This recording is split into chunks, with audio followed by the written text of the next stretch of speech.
Hello, I'm Scott Bogie here with your Fury FC fighter, Richard Mayol, ahead of his upcoming fight against Derek Campos. And how are you feeling ahead of this fight? I'm feeling really excited, honestly. I wanted to fight. I was getting ready for February 20th for a while, and I had a pullout, and we couldn't find a matchup. And thank God we found this matchup. So I'm excited. And this is a new weight class. How are you feeling about this weight change? No, it shouldn't be. It should be 170. Oh, it's reported as 155 for me. Um, No, I am not making 155. well, obviously Campos has got that experience behind him. How much do you feel like being able to defeat someone with that experience will do for your career? I believe that it proves that I am legit, that I am good, and he does have a lot of experience on his side. So that gets me excited to prove uh, how good I am and all the work that I've been putting in. Put on a show, and get to show people what I've been working on, basically. And how good was it last time out when you were able to get back into the win column with that decision victory? It was great, honestly. I really liked it. I felt like I got to show a lot of my tools, and honestly, I think that's the fight that I've done the most. I did the most kicking, and I mixed up the game the most, and that's what I strive to do every time I get into the cage. I want to show martial MMA. I want to show mixed martial arts. I want to kick you. I want to punch you. I want to elbow you. I want to knee you. I want to grapple with you. I want to do everything. So it was a really good fight. First time I go to the judges as a professional. So I got to prove also that I have a gas tank on me too. Yeah, I was going to say that it's your first decision victory. How was it being able to know that you do have that gas tank in you? Obviously, you can see it in training, but to be able to put that into an actual fight experience. It was nice. It was nice. I'm always hunting for the finish, but my opponent did not want out of there. Even though I was getting the W, he did not want to get finished. So, but it felt great. It felt great to show that and to prove to myself that I have the cardio. I believed I had it because Mm. obviously training is different, but I really I train very hard and I work on my conditioning all the time. So I believed I had it, but it's really good to prove that I do have it. And was there anything about that last fight that kind of, I want to say, like challenged you or you weren't really expecting? Honestly, in the first round, I got stuck in an anaconda and I did like a desperate move to get out, which ended up messing me up a little bit. At the beginning of the fight, I shut in. I threw some punches, shut in. I tried to take him down. He reversed me, and eventually he ended up in the front headlock, put on the counter. And to get out, I jumped on the cage, pushed off sideways, and when I landed, I twisted, and I felt like I popped one of my ribs. So it was different. I haven't really fought hurt.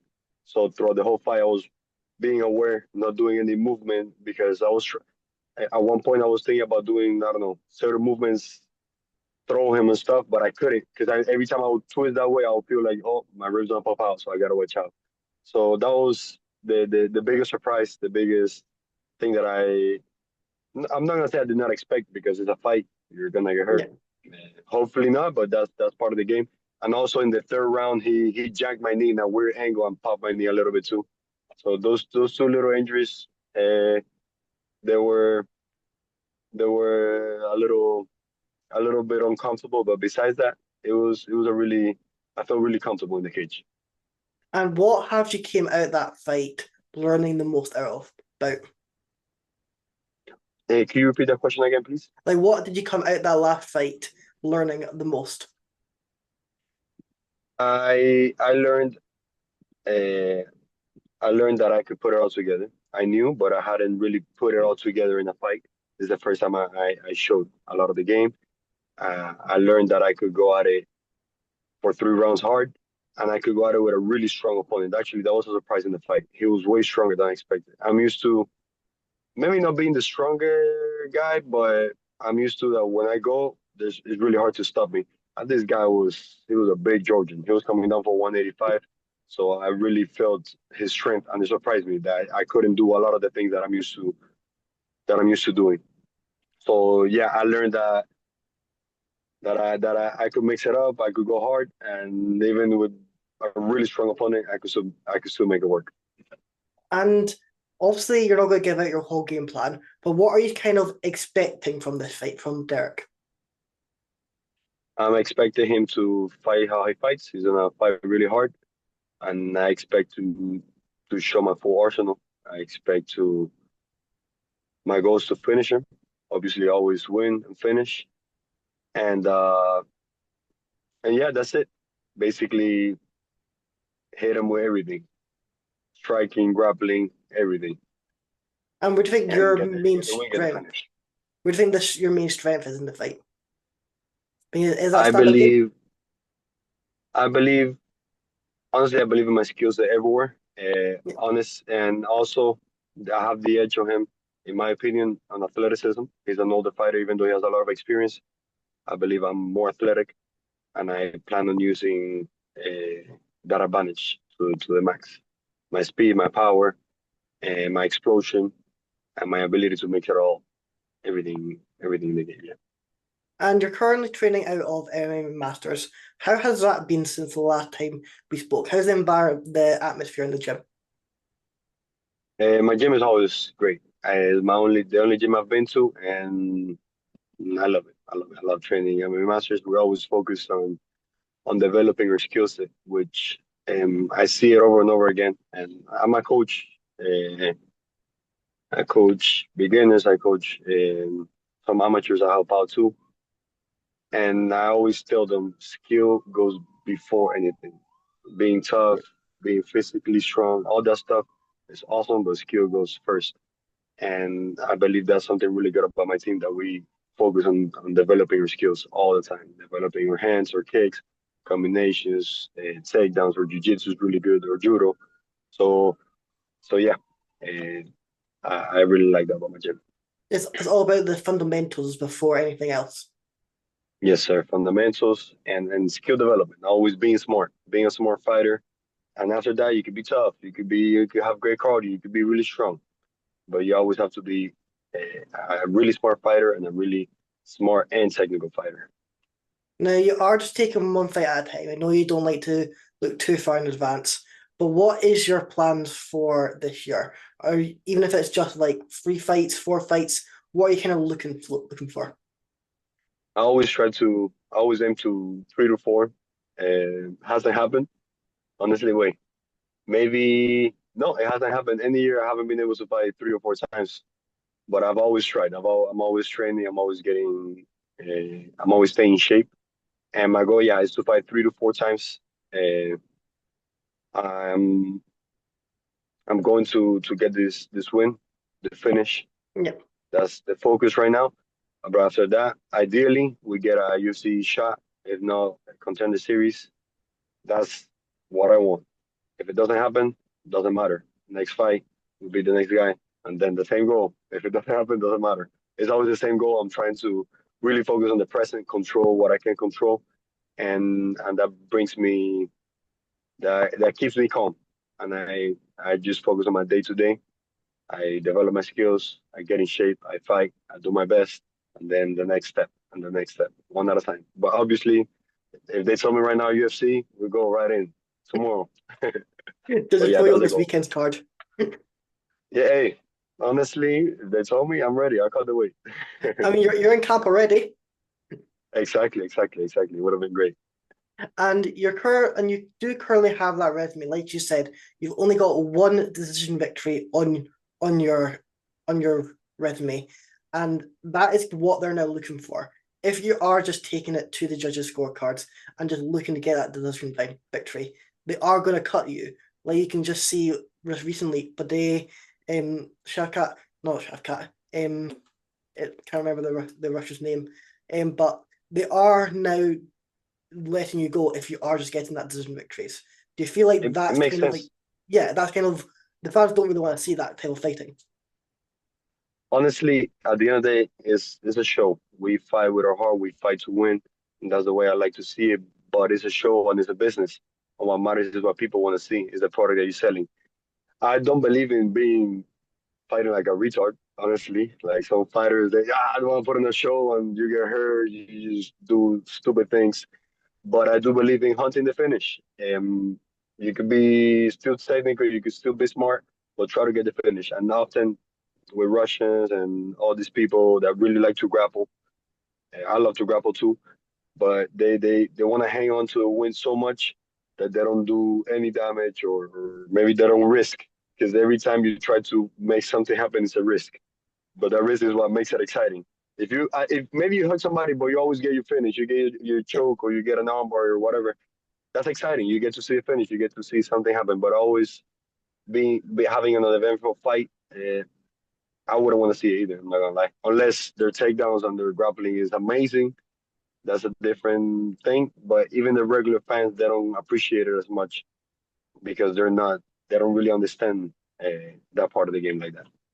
Now I'm going to make you play matchmaker in the UFC. Your division's currently stacked with a lot of really good contenders, but how would you kind of rate? How would you put who's up for next for the champion, and what other fights are you currently making? If I had to make matchups, you're saying? Yeah, yeah, for your division in the UFC. Oh, Islam should fight Michael Morales. Michael Morales is, in my opinion, is obvious that he's next. He's undefeated. He beat Sean Brady, who just finished Leon Edwards. Even though Leon Edwards was Yeah. finished by Carlos Prates, he should fight Michael Morales. I believe that match will be really exciting. It could be trouble for Islam, or it could not. We haven't really seen the ground of Morales, but standing, I believe Morales will be dangerous. And let me see after that, who else we got? Oh, Ian Gary, Carlos Prates, they happened already. So Ian Gary Yeah. should be either getting the next shot after that or fighting somebody for that shot. And Carlos Prates is the person who makes sense. But again, he got beat by Ian Gary a few fights ago, like two, three fights. It wasn't that long ago.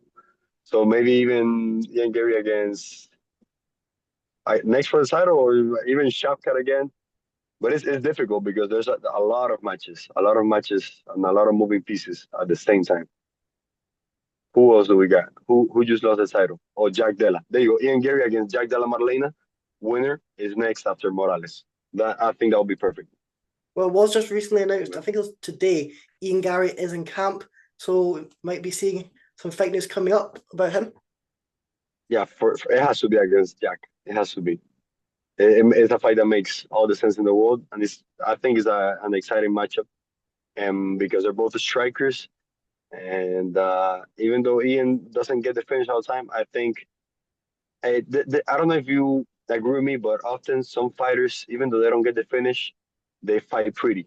They Yeah, fight they have an aesthetic style, and I think Ian Gary could be one of those fighters in the sense that even though he doesn't always get the knockout and stuff, he has a decent style that it's not the most exciting, but it's still exciting.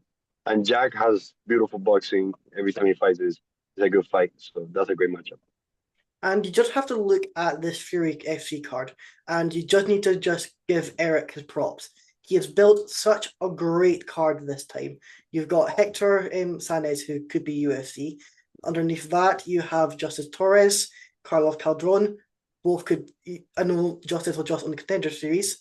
Underneath that, Dakota Hope, Mauricio Gomez. They're both on the edge. It just seems like every matchup in this card has that UFC potential fighter. Do you feel like that just 100%. shows you how strong Fury is in that American scene? For sure, 100%. Also, we have, I forgot to mention it, we have the UFC in Houston the Yeah, following day. So obviously we have to put on a show in Fury. We have to show what we got. And that's one of the reasons why I really wanted to get on this card. I had signed a contract against a fighter at the beginning of the year. Right away, that fight fell through. Then I was still trying to get in. Thank God we got this fight. But yeah, that's one of the reasons also I wanted to get in this card because I knew it was gonna be a really good card, and the UFC is the day after, so there's gonna be even more eyes on us, which is what you want at the end of the day when you're a fighter, even more in the position that so many of us are in. That one good win could give you the opportunity to get in. So yeah, And also on that card, you do have Ismail, who unfortunately did get the victory over you. If he gets the victory over Anthony Ivy and you get the victory, would you be up for a rematch? I don't really care, but if it happens, hell yeah, I'll get my win back. I don't have those grudges. I've lost before, but it would be nice to prove that I am way better than that. It would be a good matchup. But yeah, honestly, UFC is first, and if not, whoever Yeah. is next, Ismail or whoever they give me, I'm down. I'm down to fight. And what's your plans for after the fight? Once you get that knockout, you celebrate in front of that UFC matchmaker, and then what's the plan afterwards? I'm simple. I like to keep it to stay controlled. Obviously, celebrate, give, hopefully get a good opportunity, but I don't like to go party and stuff. I just get my people. We go eat some pancakes. We go eat some dessert, eat some good food, and then break down the fight. Usually this is what I do. Thank all my people, everybody who helped me out, because I believe I have said it in the past, but it's not. Fighting is it's a one man sport, but it takes a lot of people. It takes a whole village. And there's a lot of people who help me out, from my sponsors to my friends to my teammates, my coaches. A lot of people come into to each and every single one of us fighters to be able to make it and even more to perform. So I'll take my time to thank them, and yeah, just enjoy some good food, some pancakes, some sweets, and have a good time with my people. Now, I think the most important question is, what do you get on those pancakes? I put everything. I put caramel. I put bananas. I put syrup, just as sweet as possible, and then I mix it up. I mix it up so I never get, how do you call this when you eat too much sweet? There's a word, and you cannot eat no more. Do you have a word, the word for that? I know what you're meaning, but I can't put it up. Well, I mix up. I eat a little bit from here, then a little bit of eggs, and I mix up the salty and sweet so I could eat forever. I never get tired. That's the I trick. mean, you'll be hungry after the weight cut. Hell yeah, hell yeah. I'll be good. I'll be real hungry. So who's on the place to try and work out where you're going? Who have you delegated that job to? To do what? To pick the place? Yeah. Just me. I'm simple. I don't go too crazy. Just IHOP, Denny's. It doesn't matter too much. Even McDonald's. But usually it's pancakes. So I'll get some IHOP, Denny's, or any pancake place they have around the area. Well, that sounds great. And I know you're gonna put on that show, get that knockout, and celebrate with that big plate of pancakes afterwards. Is there anything you'd Yes, like sir. to add, or anyone you want to shout out? Yeah, I would really want to thank you for the interview. And give a shout out to my sponsors, Southwest Medical Group, Chamomics, Jats, and Vice Investments, the Salama family, and everybody who supports me, my friends, my teammates, my family, my beautiful fiance. And shout out to my mom. Her birthday was yesterday. And yeah, that's basically all the people who really care about me. Just I want to thank them, and make sure you tune in February 20th. I'm back. I'm excited. I always say the same thing, but I put in so much work that I still feel like I haven't showed not even half of my game. So I'm excited to put on the show, and make sure you tune in. You won't regret it. Make sure you guys tune in. Fury FC 116. It's an event you definitely don't want to miss out. And it's good. We've obviously got a fight of the night coming right up. Thank you so much for coming on. Yes, sir.